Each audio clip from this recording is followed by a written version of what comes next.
Hey, fourth graders. I just thought to add a little bit of normalcy to our lives these days, it might be fun to get back to our Pablo and Birdy read aloud.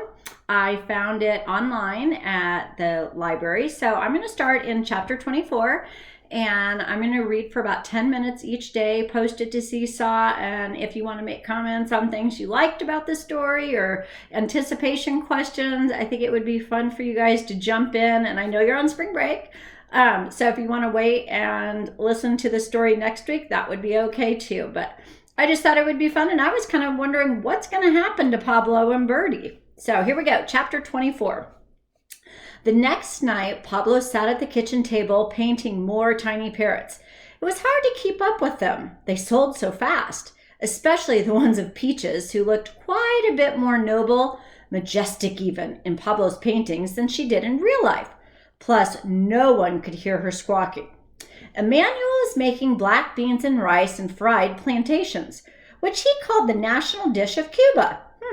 Emmanuel loved Cuban food, and he had raised Pablo to love it too, which he did, even though, if given the choice, Pablo would still choose cheese quesadillas.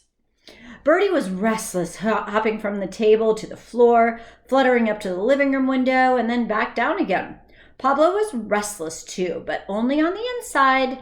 He concentrated on guiding the minuscule paintbrush up and down the faint outline of Peaches that he had penciled onto the smooth interior of the shell. His eyes kept going to Birdy. Now she was up on the windowsill again. Her wings lifted ever so slightly so that her blue-green underfeathers gleamed iridescent in the lamplight.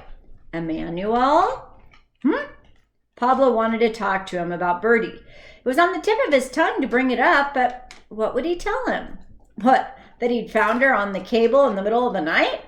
That sometimes, often these days, she whispered in her sleep.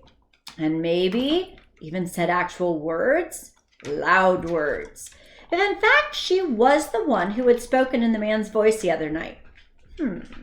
Emmanuel was bent over the cutting board, his knife moving swiftly on the plantains.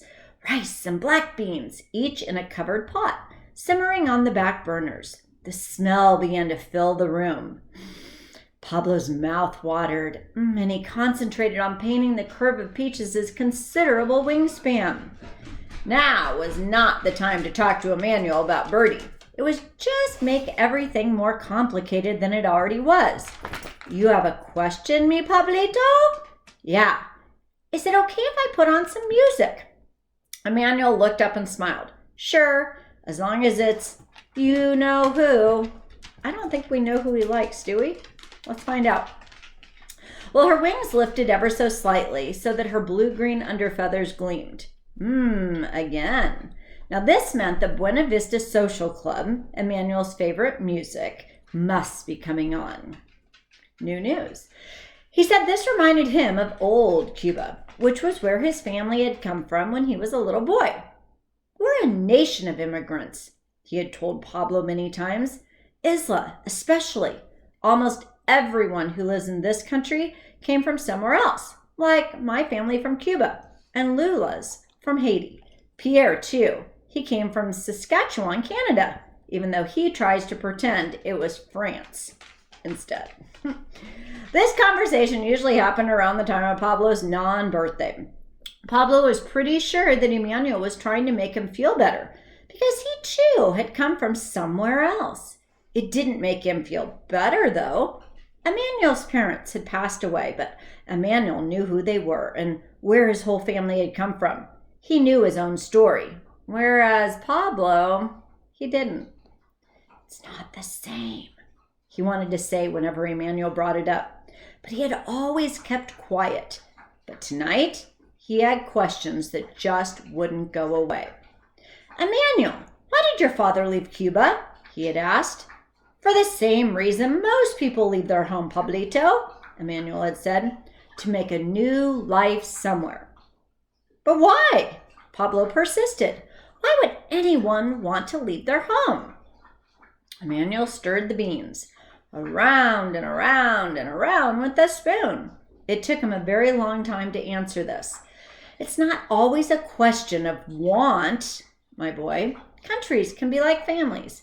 Sometimes they argue with other countries, or the people in the country argue with each other. Things turn bad. Life can feel impossible, whether because there's no way to make a living, or there's war, or for whatever reason. You just don't feel free. Things changed in Cuba a long time ago. The government changed. My parents, they were afraid. He was still stirring the beans, but he looked up at Pablo and sighed. Life was hard for them there, and it was hard for them here too, he said. Hard for a very long time. It's not easy to leave a country, your language, everything you know. Emmanuel? Yes. Do you think that's what's happened to me? Awful though it was to contemplate, the idea of his original family trying to escape with him was better than the thought that he'd been a horrible baby sent out to sea in a swimming pool. But Emmanuel lifted his shoulders and shook his head. I don't know, Pablo. I wish for your sake I did. Emmanuel looked sad just then.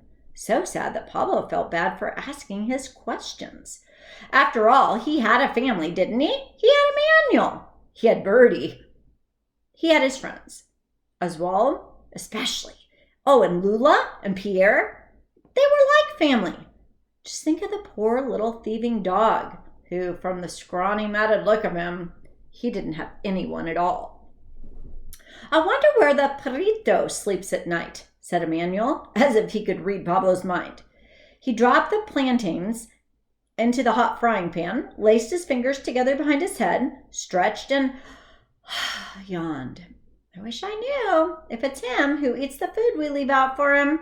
I sure hope so. Poor little pup. I don't want him to be hungry, said Pablo. He'd probably like some black beans and rice about now, said Emmanuel. I sure know I would. At that, Pablo lifted the needle on the arm of the old record player and placed it down on the Buena Vista Social Club record that was always in place. Emmanuel turned the burner to low, held out his arms to Birdy, and he looked away. Dance with me, Birdita. She acted as though she hadn't heard him. Oh, fine, said Emmanuel. Ignore me. You wouldn't be the first lady to refuse a dance with Emmanuel. Liar, said Pablo. And Emmanuel just smiled. All the ladies and some of the men wanted to dance with Emmanuel. It had been that way as long as Pablo could remember, but Emmanuel always said he was happy, just the way he was, with Pablo and Birdy and lots of T-shirts to design and a store to run. If you could dance with anyone in the world, who would you dance with, Emmanuel? Oh, mi Pablito. Good question. Lula. Maria? Elmira Toledo? My mother, Emmanuel said. That's who I would dance with. I wish you'd known her, Pablo. Oh, what a dancer she was.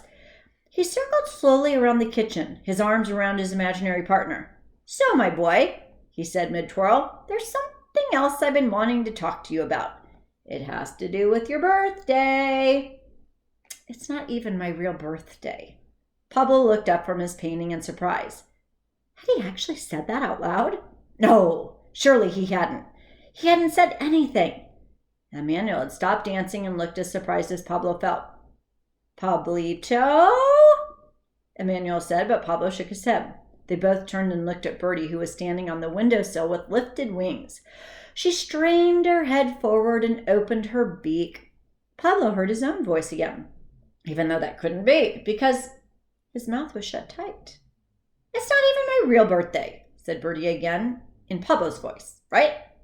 Emmanuel turned from Birdy to Pablo and back again, confusion spreading across his face. Are you confused? Who's speaking? Pablo, he said. I could have sworn that.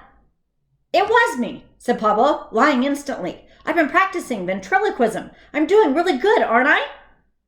His voice sounded false, even to his own ears. He hated to lie, but he just kept sitting there at the table, guiding the tiny brush around the penciled lines of Peaches, her profile, not saying anything else, not meeting Emmanuel's eyes, and after a while, Emmanuel just sat down at the table. Pablito, look at me. Pablito kept his eyes on the shelf. Peaches was almost finished. One more stroke of black to outline her eye. Pablo always emphasized the parrot's eyes and his painted shells. And then he could paint African gray on the rim of the shell and set her aside. Pablito! No, if Pablo looked up at Emmanuel now, he would start to cry. And if he cried, then who knew what might come out? His non-birthday, the fact that he didn't have any photos of people who looked like him, the sad thought that his original parents had lived in fear and left their country, and Birdy too, the awful words she had spoken in her sleep the other night, the fact that he had found her out on the cable heading toward the grotesque. No, too many troubling things swirling around in his brain. He wasn't ready to talk about any of them. Kept his eyes on the work. Something's on your mind, mi Pablito, Emmanuel said. On mine too. No, I don't want to talk about it. After a while, Emmanuel got up and came around behind Pablo and put his hand on Pablo's shoulders. Well, then when you're ready, we'll talk. He leaned down and kissed the top of Pablo's head, and then went back to the stove. All right, we'll start chapter 25 tomorrow. Stay tuned on Seesaw, and I look forward to maybe seeing some of your own posts. Bye.